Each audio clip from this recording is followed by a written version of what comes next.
What is up, guys? Welcome to my channel. I'm Keenan, and I hope quarantine is treating you as good as it's treating me. I'm just sitting around eating. Life hasn't really changed. But anyways, this month I actually worked on probably my favorite project to date, and that is a motion activated potato cannon. I'm super excited to share this with you guys. I built a regular potato cannon a while back with my brother. I'm going to tell you a little bit about that. I'm going to tell you a little bit about how I got the idea and how I went about creating it. It didn't take too long, and honestly, it's a ton of fun. I finally got it perfected to where I can shoot it more than once. I shot it without recording and melted the wire the first time I did it, so I was pretty upset about that. But I got it fixed. I was able to get a bunch of shots with it yesterday, and let's go ahead and dive into this project.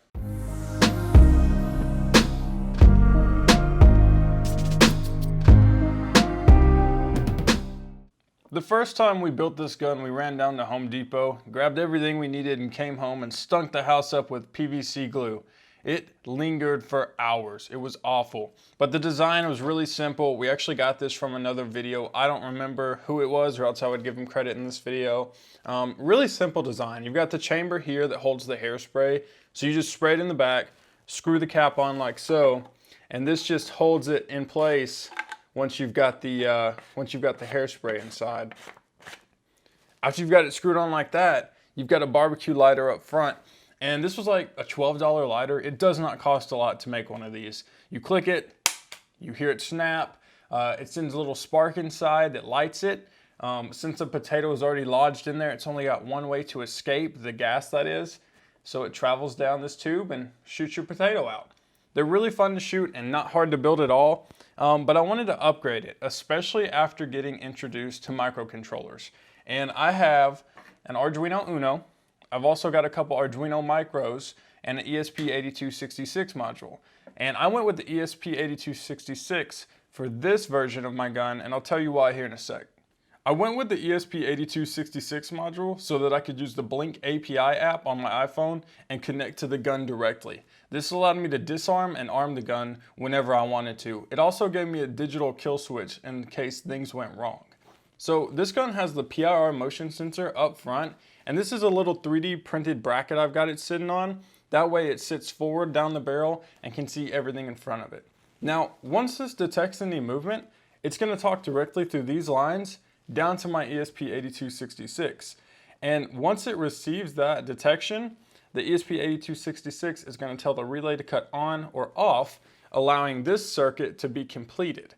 Now, this was powered by an external power supply, which was a LiPo battery in this case. And I've heard dangerous things about these. This was my first project using one. I didn't have any problems with it, and we took precautions. We have a manual kill switch and a digital kill switch, so I wasn't really concerned with it, but it worked well. And we're going to show you guys some clips of it working, but just a little bit further explanation. This, you plug directly into like an extension cord. You could have used an 18650 battery. I just burnt out my module playing around with it, so I wasn't able to do that with this project. So I used an extension cord and powered my ESP8266. This is just an LED. It's pretty much a code check for me. It lets me know that the gun and my phone are connected.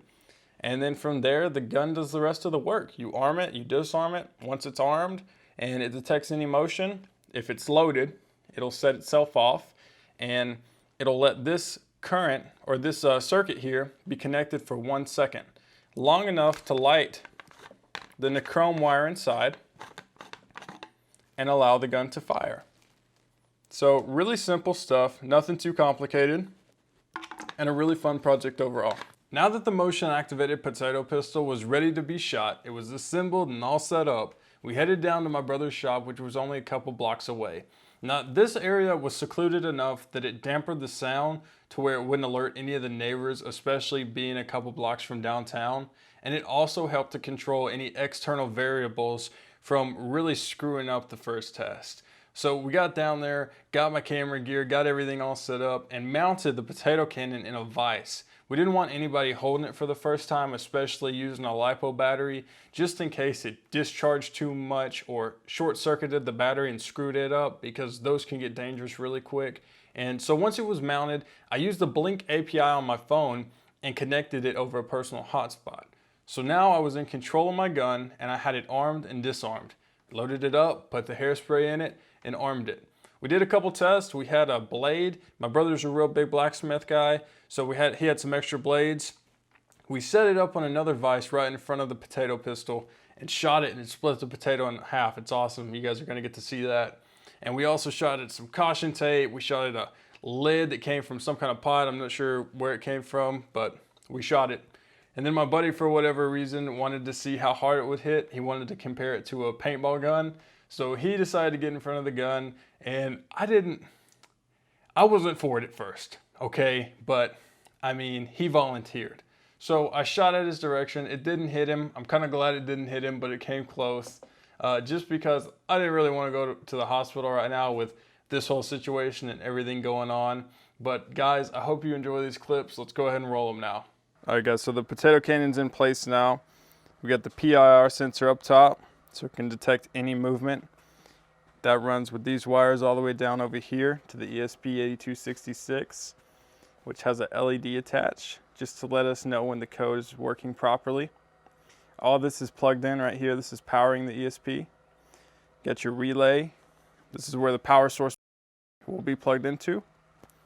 And of course, it's going to come down. It's going to shoot, and we're going to try and split it right on this knife blade here.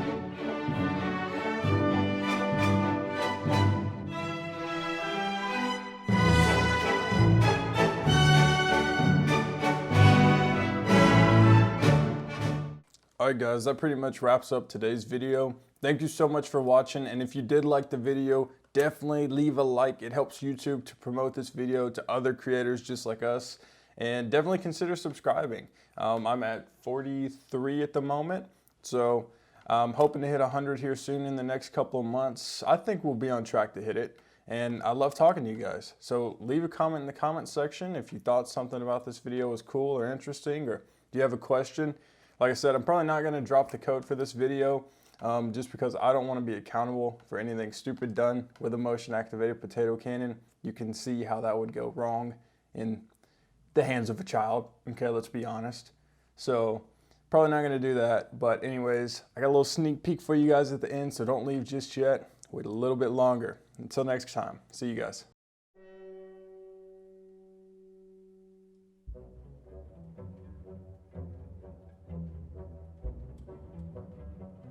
So recently, with all this pandemic outbreak time that we've been given on our hands, we went and actually picked up some extra buddies to stay with us in the house. So I'm gonna let you guys come and see them now. We'll grab the camera and I'll see you there.